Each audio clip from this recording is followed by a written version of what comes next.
जय डुग्गर जय डोगरी के लाओ महाराज अज एक होर मजाइया कविता तुहाडे सेवा च लेई आवा करना जेह्दा शीर्षक है सस्स नूं दा प्यार।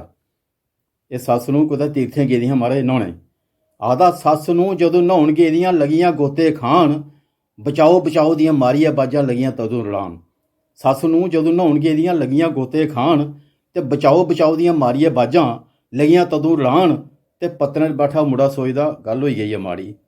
पत्तने बैठा मुड़ा सोचदा जे गल होई गई माड़ी, एक पास्सै मां डुबदी लब्भै दूए पास्सै लाड़ी। तो आखिरकार लाड़ी कोला गै उन्नै लेई सलाह, आखिरकार लाड़ी कोला गै उन्नै लेई सलाह, तुगी बचां जां माता जी गी फसी गया में फाह्।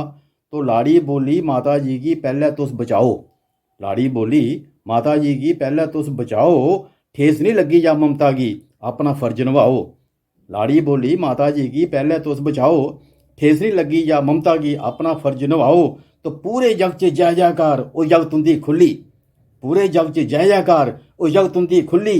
मां दा स्थान बड़ा उच्चा है मिगी जाओ तुस भुल्ली, मां दा स्थान बड़ा उच्चा है मिगी जाओ तुस भुल्ली। मेरा की है जवान चक्कियां दिखने की भी सोहनी, मेरा की है जवान चक्कियां दिखने की भी सोहनी, मिगी कुसै दे तरलें दी भी लोड़ कुतै नहीं पौनी। मेरा की है जवान चक्कियां दिखने की भी सोहनी, मिगी कुतै तरले दी भी लोड़ कुतै नहीं पौनी। केइयें मिगी बचाने गित्तै देनियां छालां मारी, ओह् बी अज्ज न डुब्बी जानी जिनें नहीं आंदी तारी, ओह् बी अज्ज न डुब्बी जाने जिनें नहीं आंदी तारी। जय डुग्गर जय डोगरी।